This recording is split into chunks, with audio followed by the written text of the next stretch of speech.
Membubarkan latihan PSHT, Jangan lupa support ini channel dengan like, komen, share, dan subscribe, serta aktifkan loncengnya. Salam persaudaraan, PSHT Jaya.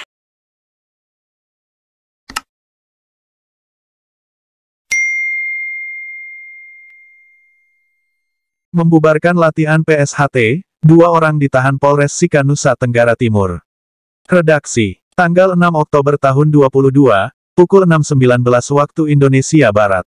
Aksaranyu.co.id, Kepolisian Sektor Kawapante Kepolisian Resor Sika, sangat hati-hati menangani perkara PSHT, kejadian yang dilaporkan pada tanggal 24 September tahun 2021 berdasarkan bukti tanda laporan polisi dengan laporan polisi nomor LP 218IX 2021 NTT Res. Sika Sek.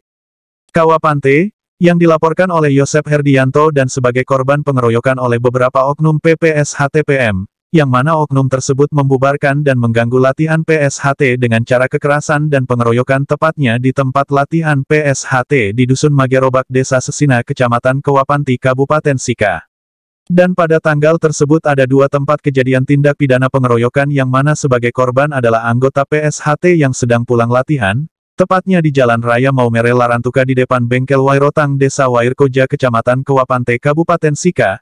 Kejadian tersebut dilaporkan di Polsek Kawapante dengan bukti laporan polisi nomor LP 219IX 2021 NTT Res. Sika Sek.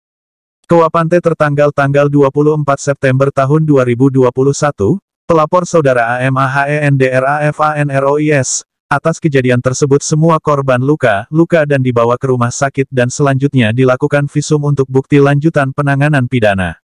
Muhammad Samsudin, SH sebagai kuasa hukum korban apresiasi kepada para penyidik yang mana laporan tersebut telah dilakukan pemeriksaan hingga tepatnya pada hari Selasa tanggal 7 Juni tahun 2021 para pelaku tersangka telah diserah terimakan di Kejaksaan P21 tahap 2 dan para tersangka dilakukan penahanan.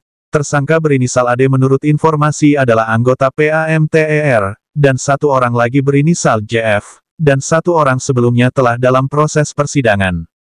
Kami akan mengawal perkara tersebut hingga ada kepastian hukum tetap, dan sekali lagi mewakili Biro Hukum PSHT saya menghimbau kepada sedulur PSHT dimanapun berada kejadian ini jangan sampai terulang lagi, dan jangan mudah terprovokasi oleh pihak-pihak yang dapat merugikan diri kita sendiri, keluarga, dan nama baik organisasi PSHT, dan berkenaan aduan hak pidana merek PSHT pada tanggal 25 Mei tahun 2022, Polda Metro Jaya telah menghentikan laporan oleh Saudara Sutrisno Budi yang tidak dilanjutkan karena tidak terpenuhi unsurnya, dan pesan Ketua Umum Kang Mas Dr.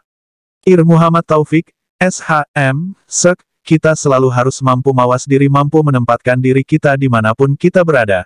PSHT harus lestari dan jaya selalu, tentu dengan diri kita mampu mengaplikasikan dengan memayu Hayuning Bawono.